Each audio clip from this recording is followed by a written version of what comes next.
This is a bond of real friendship. Great friend, my great friend.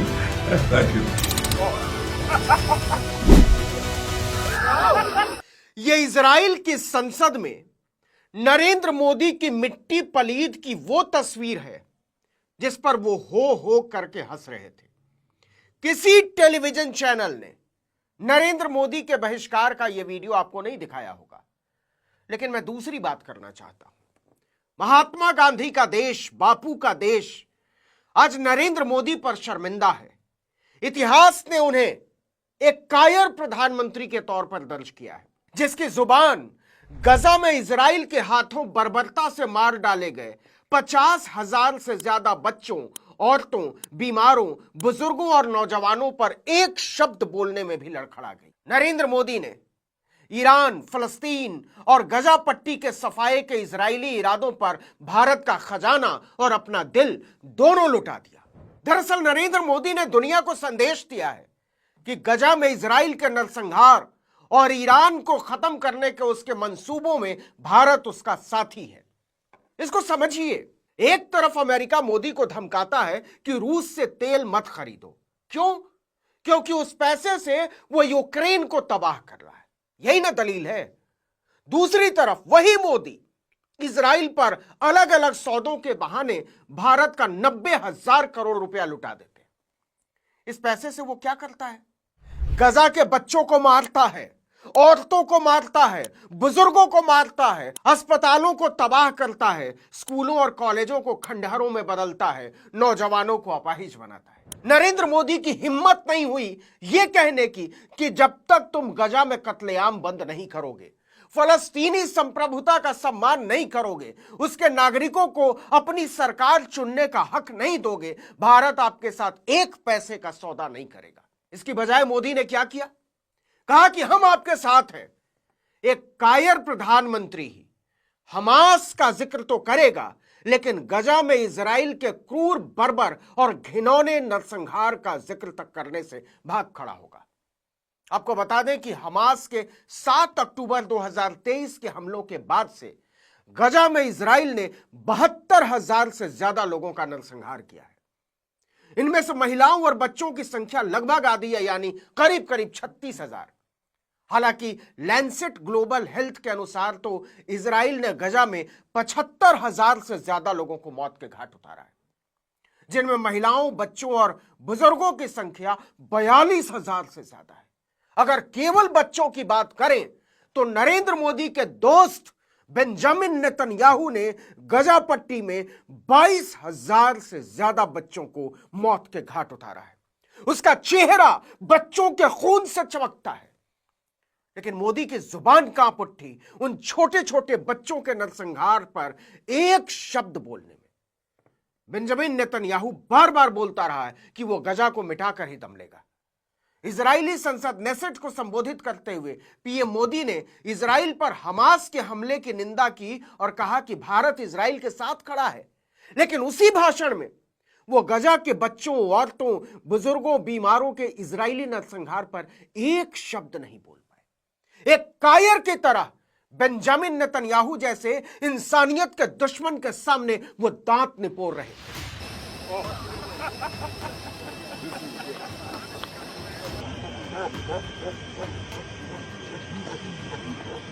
Israeli दौरे के दूसरे दिन PM Modi ने यरूशलेम में होलोकॉस्ट म्यूजियम पहुंचकर नरसंहार के पीड़ितों को श्रद्धांजलि दी। अच्छा किया। 80 साल पुराने नाजीवादी नरसंहार को याद करना उन्हें याद रहा, लेकिन पिछले 3 साल से गजा में जारी इजरायली नरसंहार पर बोलने में वो किसी कमजोर नेता की तरह कांप उठे। पूरे दौरे में वो बेंजामिन नेतन्याहू के पिछलग्गू की तरह नजर आ रहे थे। जो शर्म की बात है वो ये कि इजराइल गजा में औरतों, बच्चों, बुजुर्गों को मारता है और नरेंद्र मोदी उस पर भारत का रुपया लुटाते हैं, लाखों करोड़ रुपया। इजराइल ईरान पर बम बरसाता है, उसे मिटा देने की कसम खाता है और नरेंद्र मोदी उस पर भारत का रुपया बरसाते हैं। असल में मोदी ने फिलिस्तीन और ईरान की तबाही में भारत को साझीदार बना दिया है। बेंजामिन नेतन्याहू ने दोस्त दोस्त बोलकर भारत को 75,000 करोड़ रुपए से ज्यादा का अपना रद्दी माल बेच दिया, जो मुख्य रूप से मिसाइल, ड्रोन और एआई से संबंधित है। 2026 की शुरुआत से अभी तक भारत इजराइल पर 8.6 अरब डॉलर यानी लगभग 78,000 करोड़ रुपया उड़ाने का ऐलान कर चुका है। 2020 से 2024 के बीच ही भारत ने इजराइल से लगभग 20 अरब डॉलर से ज्यादा यानी करीब करीब 1,86,000 करोड़ रुपए के हथियार खरीदे। किसी भी देश को अगर लाखों करोड़ रुपया का फायदा पहुंचाओगे तो उसका प्रधानमंत्री आपको दोस्त तो क्या मालिक भी बोलेगा, आपके तलवे चाटेगा। इस पर कोई ऐसा नेता ही खुश हो सकता है जो अपने बौनेपन के एहसास से भरा हुआ हो, जो जानता है कि दुनिया उसे बहुत ही छोटा और डरपोक मानती है, लेजलेजा कायर मानती है। और भारत के पैसे से मोदी के दोस्त इजरायली बेंजामिन नेतन्याहू ने किया क्या है? गजा के औरतों, बच्चों और बुजुर्गों का नरसंहार, जिनकी संख्या 42,000 से ज्यादा है। नरेंद्र मोदी ने इजराइल पर भारत का जो रुपया लुटाया है, उस पैसे से उनके दोस्त बेंजामिन नेतन्याहू ने गजा के छोटे छोटे हजारों बच्चों को दूध छोड़िए पानी तक के लिए तड़पा कर मारा है। हजारों गर्भवती औरतों को भूखा रखकर मारा है। हजारों बीमारों को बुखार तक की दवाइयों के बिना मारा है। निहत्थे नौजवानों के हाथ और पैर उड़ा दिए हैं। हजारों हजार लोग गजा में आज भी मलबों के नीचे दबे हुए हैं, जिनसे क्रूर और बर्बर बेंजामिन नेतन्याहू ने कफन और मिट्टी तक का हक छीन लिया।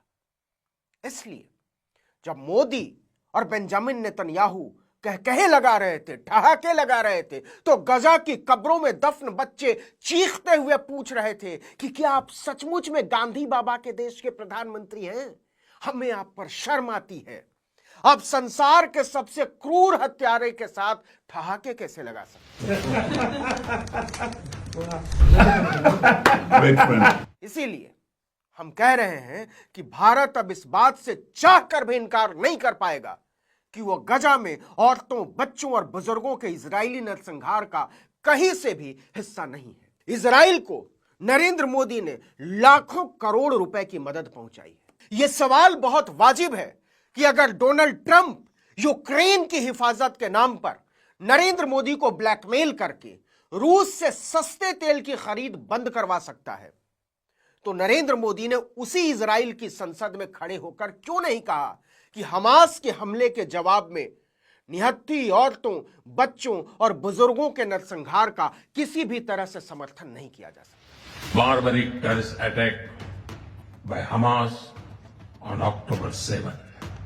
India stands with Israel firmly with full conviction in this moment and beyond. अब आइए एक बार फिर से इजरायली संसद की उस तस्वीर पर आ जाइए जिसे भारत के टेलीविजन चैनलों और अखबारों ने बहुत मक्कारी के साथ आपसे छिपा लिया। जब स्पीकर अमीर ओहाना और इजरायली प्रधानमंत्री बेंजामिन नेतन्याहू बोल रहे थे, तभी नरेंद्र मोदी के मुंह पर विपक्ष के सांसद एक एक करके संसद से बाहर निकल रहे थे, वॉकआउट कर रहे थे। इजरायली संसद में कुल 120 सीटें हैं और विपक्ष के पास लगभग 56 सीटें हैं। कई रिपोर्टों में इसे पूरे विपक्ष का वॉकआउट बताया गया है। मोदी के इजराइल दौरे पर उनका मजाक उड़ रहा है। पूरी दुनिया जान गई है कि बेंजामिन नेतन्याहू के पिछलग्गू हैं नरेंद्र मोदी।